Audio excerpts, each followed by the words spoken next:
we've seen essentially for the first time in 20 years now a net positive number of golf courses, which means fewer are closing down.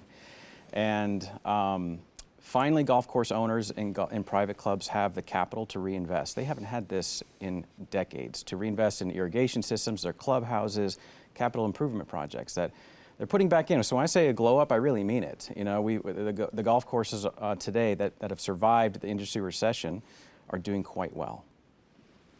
Aaron, please. That's really interesting. And it seems like who's playing is changing, that it isn't the same set of folks you would have seen in the 80s. Golf is getting a little younger and a little more diverse. Is that true? A lot has changed on that side. One is that there have been concerted efforts in the golf industry to expand the game demographically, for sure, right? One of the worst stats in our industry is that the leadership table in golf is 97% male and white. Right? But when you look at who's playing, it's more diverse. But golf doesn't look like America yet. That's kind of one of our phrases we like to say is our aspirational phrase is golf needs to look like America. And when you look at the under 30 crowd playing golf, it is much more diverse, much more female. So if you were looking at it as a stock, the futures are looking pretty good right now. But the economic center is still the Gen X and baby boomer generation, but it is changing. Also, you had the Top Golf phenomenon. You have social media, which has completely re-scrambled how people see golf. When they look at golf now on Instagram and Facebook and TikTok, it is super cool, super accessible, looser, more fun, and that is appealing to younger generations for sure. Technology-driven music on the golf cars, you know, just it's a different vibe. And that's what needed to happen.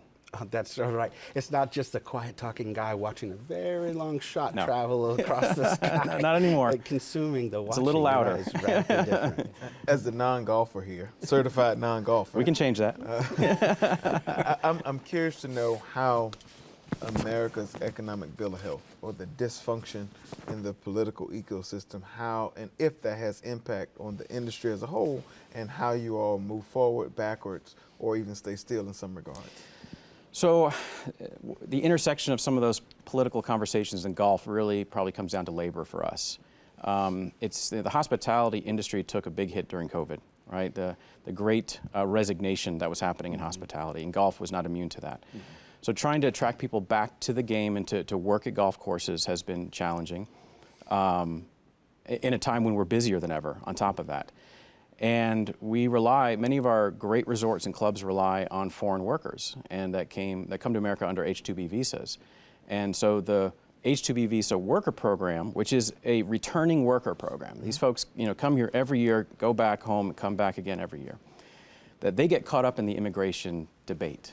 And it's really not a national security matter. This is a labor issue, right? So it's a tough one for us because we're always lobbying in Washington. One of the things we do at NGCOA is we lobby for the golf industry, and one of those things is to try to keep raising the cap of H-2B visas so that we can get more qualified workers. Because local Americans won't do those jobs. They won't rake the sand traps. They won't, for even $16, $17, $18 an hour, they won't do those things. And so we rely on these workers.